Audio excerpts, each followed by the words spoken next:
भारत में मौसम का इस तरह से उतार-चढ़ाव लेना लोगों को डरा रहा है, सहमा रहा है और उस दौर में जब भारत ने ये अनुभव कर लिया है कि इस बार सर्दी कम पड़ी और गर्मी बहुत ज़्यादा पड़ेगी।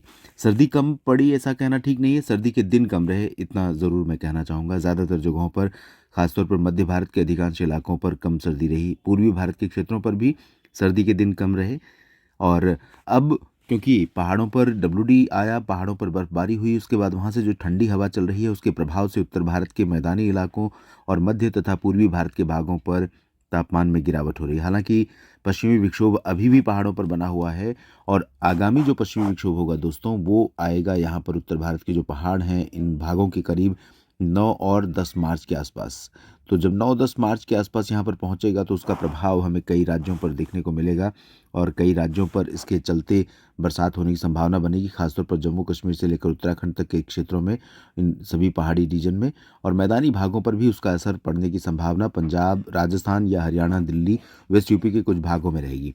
अभी फ़िलहाल जो परिस्थितियाँ हैं उसके अनुसार डब्ल्यूडी का जो प्रभाव है वो पूर्वी जो हिमालयी क्षेत्र है, पूर्वी पश्चिमी हिमालय का पूर्वी हिस्सा, पश्चिमी हिमालय इसे कहते हैं, पूर्वी हिमालय इस रीजन को कहते हैं।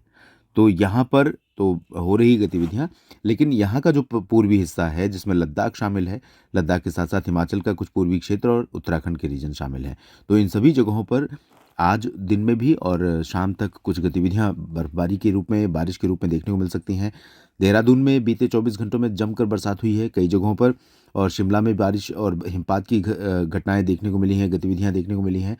जम्मू कश्मीर में हुई है अच्छी बर्फबारी और उसके बाद इस बर्फबारी के बाद जब जम्मू कश्मीर में आसमान आज साफ हुआ सुबह, तो यहाँ पर तापमान में बड़ी गिरावट दर्ज की गई है। जम्मू कश्मीर के अधिकांश इलाकों पर जो तापमान शून्य के आसपास या उससे ऊपर पहुँचने लगा था, वो फिर से एक बार नीचे गया है और 7 डिग्री 8 डिग्री सेल्सियस तक नॉर्मल से शून्य से नीचे पहुँचा है पारा। गिलगित कारगिल और लेह लद्दाख और आसपास के इलाकों में और कुछ जो जम्मू कश्मीर के घाटी क्षेत्र हैं यहाँ पर, यानी कि पहाड़ों पर जो बर्फ़ पड़ी है उसका असर दिखना शुरू हुआ है और अब ठंडी हवाएं जो उत्तर की दिशा की चल रही हैं, गुजरात और महाराष्ट्र तक या उत्तर पश्चिमी दिशा की बिहार और झारखंड के और उड़ीसा छत्तीसगढ़ के भागों में, उत्तर प्रदेश के भागों में, गुजरात में, इधर राजस्थान में, इन हवाओं का इम्पैक्ट दिखाई पड़ रहा है। अब सुबह और रात के समय सर्दी बढ़ने वाली है, गलन बढ़ने वाली है और ये स्थितियाँ कम से कम 8-9 मार्च तक जारी रहेंगी। आज 4 मार्च है और हम 4 और 5-6 मार्च तक के मौसम की बात कर रहे हैं इस वीडियो में। तो दोस्तों आपको बता दूं कि आज रात में भी अच्छी खासी गलन रहेगी राजस्थान से लेकर गुजरात के बीच में और उत्तरी क्षेत्रों में थोड़ा ज़्यादा चांसेस रहेंगे। जैसलमेर से लेकर के ये वाला जो पोर्शन है, अगर मैं यहाँ से देखूँ तो जयपुर और भरतपुर के दक्षिण तक, कोटा, सवाई माधोपुर, उत्तर प्रदेश के अधिकांश इलाके और साथ ही साथ उत्तरी मध्य प्रदेश के कुछ रीजन, छत्तीसगढ़ के कुछ हिस्से और झारखंड के उत्तरी रीजन तथा बिहार, इसके ऊपर का जो रीजन है, इन जगहों पर सुबह और रात के समय तापमान में अच्छी खासी गिरावट होने वाली है। अब तक हुई भी है और आगे भी हमें देखने को मिलेगी। तो आज यहाँ पर रात का मौसम काफ़ी ठंडा रहेगा, दिन में तेज़ धूप रहेगी, तेज़ हवाएं चलेंगी पंजाब में भी, राजस्थान के उत्तरी क्षेत्रों में, दिल्ली एनसीआर, हरियाणा के तमाम इलाकों में और बिहार के भागों पर। उत्तरी हरियाणा के ऊपर भी कुछ बादल अभी बने हुए हैं, शाम तक ये बादल आगे मूव कर जाएंगे और पश्चिमी उत्तर प्रदेश के जो सीमा वाले क्षेत्र हैं, तराई वाले, इन भागों पर भी बादल हैं।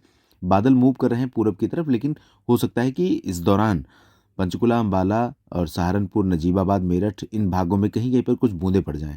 बाकी ड्राई वेदर रहेगा मैदानी क्षेत्रों में और मध्य भारत के भागों पर जो महाराष्ट्र या दक्षिणी मध्य प्रदेश से लेकर इंदौर, उज्जैन, देवास से लेकर के और इधर झारखंड के अधिकांश भाग और मध्य महाराष्ट्र, मराठवाड़ा, विदर्भ तथा छत्तीसगढ़ के दक्षिणी क्षेत्र, ओडिशा के अधिकांश इलाके, तेलंगाना, आंध्र प्रदेश और कर्नाटक, केरल, तमिलनाडु, गोवा, इन सभी क्षेत्रों में मौसम अपेक्षाकृत गर्म बना हुआ है और गर्म ही रहेगा। इस बीच इधर जो पश्चिमी घाट पर कुछ बादल दिखाई पड़ रहे हैं, इनके चलते केरल और दक्षिणी तटीय आंध्र प्रदेश के कुछ भागों पर बूंदाबांदी हो सकती है। दोस्तों ये प्री मानसून सीजन चल रहा है। अब समय यही है कि तापमान धीरे धीरे बढ़ना शुरू करेगा अधिकांश जगहों पर और तापमान ऊपर जाते जाते जैसे ही नमी का थोड़ा सा भी इनपुट मिलेगा कहीं से भी, तो वहाँ पर क्लाउड फॉर्मेशन होने लगता है और लोकल लेवल पर गतिविधियाँ हो जाती हैं और वो होती हैं डस्ट स्टॉर्म, थंडर स्टॉर्म, यानी बादल गरजते हैं, धूल भरी हवाएं चलती हैं और गरज चमक के साथ कहीं पर बूंदाबांदी देखने को मिलती है। तो इस तरह के मौसम की संभावनाएं अब बढ़ने वाली हैं। तो आइए जानते हैं 5 मार्च को कैसा रहेगा देश भर में मौसम। 5 मार्च को ये सिस्टम आगे निकल जाएगा। इसका प्रभाव पूर्वोत्तर भारत में आज भी रहेगा और कल भी।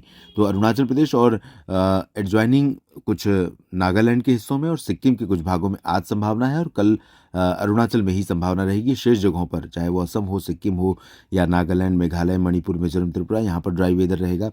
दक्षिण भारत में केरल और दक्षिणी तटीय आंध्र प्रदेश को अगर हम छोड़ दें तो बारिश के चांसेस नहीं है। हालांकि यहाँ मंगलुरु और बेंगलुरु से लेकर के चेन्नई के ऊपर जो मछलीपट्टनम और नेल्लोर का रीजन है, इन तमाम जगहों पर नमी वाली हवाएं रहेंगी, तो यहाँ पर बादल छाते रहेंगे। कुछ बादल आपको दक्षिणी क्षेत्रों में महाराष्ट्र के भी दिखाई पड़ सकते हैं, लेकिन ज़्यादा चांसेस नहीं है। और इधर से देखिए, उत्तर की हवाएं सिंधुदुर्ग और गोवा तक पहुँचेंगी, गुजरात के सभी जगहों पर पहुँचेंगी। छत्तीसगढ़ में बीजापुर, सुकमा, दंतेवाड़ा, भुवनेश्वर, कटकपुरी, पारादीप से लेकर सभी जगहों पर दक्षिण में जो उड़ीसा के रीजन हैं, इन भागों में पहुंचेंगी। और छत्तीसगढ़ के साथ साथ झारखंड, पश्चिम बंगाल और बिहार, साथ ही साथ उत्तर प्रदेश, मध्य प्रदेश, गुजरात और राजस्थान, पंजाब, हरियाणा, दिल्ली, चंडीगढ़, इन सभी भागों में उत्तर उत्तर पश्चिम की हवाएं चलेंगी। इन हवाओं में ठंडक रहेगी। तापमान और अगले 24 घंटों में यानी कल सुबह आपको काफ़ी प्लेजेंटली कूल दिखाई से पड़ सकता है मौसम का मिजाज। और तापमान के जो दिन के तापमान की बात है, दिन में आमतौर पर इस तरह की जो ड्राई विंड्स होती हैं दोस्तों, आप जानते हैं कि आसमान पूरी तरह साफ होता है।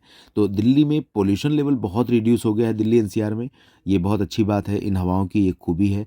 आसमान पूरा नीला नज़र आ रहा है, लेकिन जब एटमॉस्फेयर क्लीन रहता है, उसमें ना तो हवा में नमी है, ना ही प्रदूषण के कण हैं, तो ऊपर से जो हवा धूप की रोशनी आ रही है वो बहुत तीखी महसूस होती है, और वही स्थितियां अब बनने लगी हैं। लेकिन क्योंकि ठंडी हवाएं चल रही हैं, तो ये ठंडी हवाएं धूप के असर को थोड़ा कम करेंगी, सुबह रात के मौसम में ठंडक बनाए रखेंगी। और हो सकता है कई जगहों पर पटना या रायपुर या इधर जबलपुर, उज्जैन, इंदौर, गुना, ग्वालियर, उत्तर प्रदेश में वाराणसी, लखनऊ और कानपुर समेत मथुरा, आगरा, जयपुर समेत राजस्थान के अधिकांश इलाके, लुधियाना, पटियाला और पंचकुला, अंबाला, चंडीगढ़ समेत उत्तर भारत में पंजाब, हरियाणा के रीजन, इन सभी भागों में सुबह और रात के मौसम में सर्दी, दिन में थोड़ी सी तेज़ कड़क धूप और उसके बीच ठंडी हवा, इस तरह का मौसम कल भी दिखाई पड़ेगा। अब हम बात करते हैं किस तरह का मौसम 6 मार्च को रहेगा। 6 मार्च को भी कोई परिवर्तन नहीं होगा। पूर्वोत्तर में अरुणाचल को छोड़ करके बाकी सभी जगहों पर ड्राई वेदर, दक्षिण में केरल और तटीय भागों को, कर्नाटक के कुछ तटीय भागों को छोड़कर ड्राई वेदर, उत्तर भारत के पहाड़ से लेकर मैदानी क्षेत्र, पूर्वी दक्षिण भारत, पश्चिमी भारत, सभी जगहों पर ड्राई वेदर रहेगा। इस बीच ये जो हवाएं चल रही हैं दोस्तों, ये हवाएं चलती रहेंगी और इसी तरह से अगले कुछ दिनों के दौरान इन हवाओं का इम्पैक्ट हमें दिखाई पड़ेगा। और न सिर्फ जो मिनिमम टेम्परेचर गिर रहा है वो मेंटेन करेगा इसी पर, बल्कि जो दिन का तापमान है उसमें ड्राइनेस के कारण, तेज़ धूप के कारण बढ़ोतरी तो अच्छी खासी हो सकती है, लेकिन क्योंकि ये जो उत्तर की ठंडी हवाएं हैं ये उसको नियंत्रण में रखेंगी।